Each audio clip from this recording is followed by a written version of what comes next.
Hey, Peace Collective. This is Candace Green. I'm coming at you on day 25 of our journey through the devotional. I cannot believe we're on 25 days. We've got 6 more days to go until the end, but I'm just excited that we are here together today. If you've been with me since the beginning, whoop, whoop. I'm so happy that you have stuck it in there and just been with me every day watching from day 1 to day 25.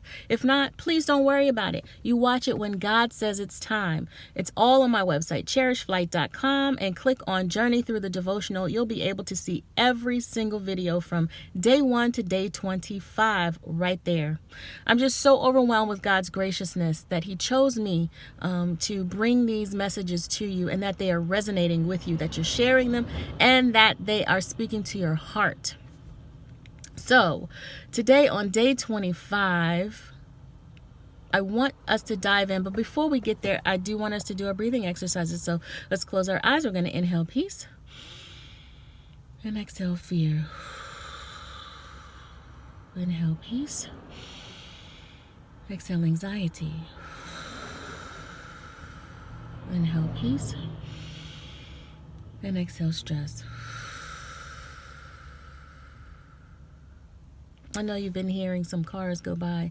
I'm in a kind of an area that has a lot of transit, so bear with me on that. It's not the airplanes like when I was in New York, so that's better. All right, day 25 is on page 68. See? Day 25. I got some notes that I've been taking about this day. And a harvest of righteousness is sown in peace by those who make peace. So I had some trouble with righteousness and what it meant when I was writing this particular entry. And I remember I got here and I was really mulling over the scripture, and I asked God, please help me. Help me to understand what you mean by righteousness. And this is what God gave me. Righteousness is right living in the eyes of God. It comes from being obedient to God's instructions, living within His will, and operating in His purpose for your life. Now, some folks may think this is boring living, that you're not out and about, that you're not doing fun things that most people are doing. And in some respects, you're right. It's not doing what everybody else is doing because you're set apart.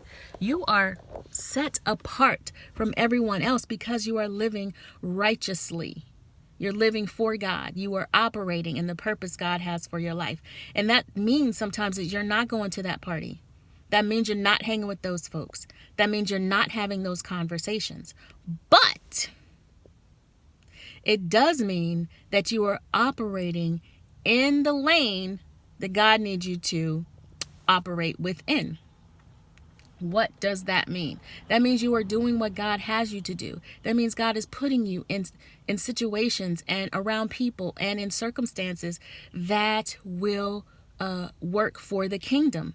And in a way, not in a way, that is exciting because God will place you in situations where you didn't even think you would be in this type of situation, or place you in rooms or around people to do things that you didn't even imagine you would be doing.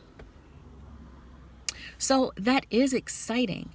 If you are operating in the purpose God has for your life, God will open doors for you and place you in spaces where He can influence people through you. So yeah, it may not be that party, but it may be something else that you are leading and guiding, a group, a ministry, some type of committee, something that God needs for you to do, speaking to people on the street, creating organizations and different groups that speak to the needs of the people. You never know what it could be. But to think that you cannot live righteously, or to think that living righteously means that you're going to live a boring life, is limiting, because it is not true. God has a sense of humor. He does. God has a sense of humor. God definitely knows where He needs you to be placed and positioned. And God knows exactly what type of personality you have, so that whatever you're placed within, Your personality speaks to that situation.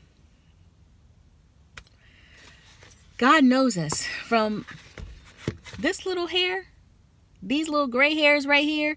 God knows these little gray hairs all the way down to my toes. Same with you. He knows every single part of us, every single cell, every single molecule, every single, I don't even know what's smaller than a molecule. Somebody out there knows. God knows that because he created those things within us. So he knows exactly where we need to be to do his will. When you operate under the guidance of God's wisdom, you will be able to bring peace to some otherwise unpeaceful places. As a peacemaker, you have an opportunity to demonstrate what it looks like to walk in the peace of God. That's what you bring to the table. One of many things. But when you walk into a space and you bring God's peace, it changes the atmosphere. God trusts us enough to be light bearers, bearing his light in dark places, and to create within us a space of peace so that when people come around us, they feel God's peace. And they want to know, how do I get that? Well, ask for it and accept it. Righteous living. That is what we all strive to do. We are all human. None of us are perfect. And we strive for it every day, for righteous living. But the more you operate within it, the more you crave it. You won't want to go to those parties and all that other stuff because you know where you should be and where God needs you to be in order to operate effectively. So, righteous living. Again, what is righteous living? Righteousness is living in the eyes is right living in the eyes of God. It comes from being obedient to God's instructions, living within his will, and operating in his purpose for your life. That is righteous living. And I'm not saying self-righteousness. I'm saying righteous living. Self-righteousness is judgment. And that's a sin. To judge others, to be self-righteous is sinful. Because then you are living righteously through yourself, not through God. God is not judging us at all. We judge. God does not judge. So we're talking about righteous living, not self-righteous living. So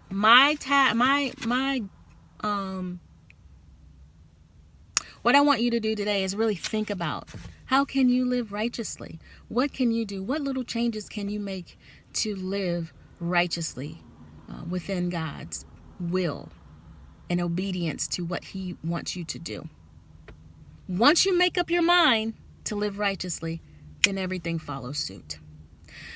So that's my message for today, for day 25 of our journey through Inhale Peace, a 31-day journey to realign with God's peace.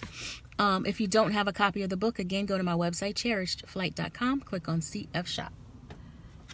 You want one of these? It's my Peace Break card. It teaches you how to walk through a peace break. Head over to my website, cherishedflight.com, and click on Peace Breaks to download your free PDF. Hang it up in your office, put it in your car, put it in your house, on the refrigerator, wherever you need to, in order to remember how to take to remind yourself how to take a peace break and remember how to do it. Okay? I hope you have an amazing day, everybody. Even if it rains, don't let what's happening on the outside take your peace. All right? Have an amazing day, and may the peace of God settle in your spirit.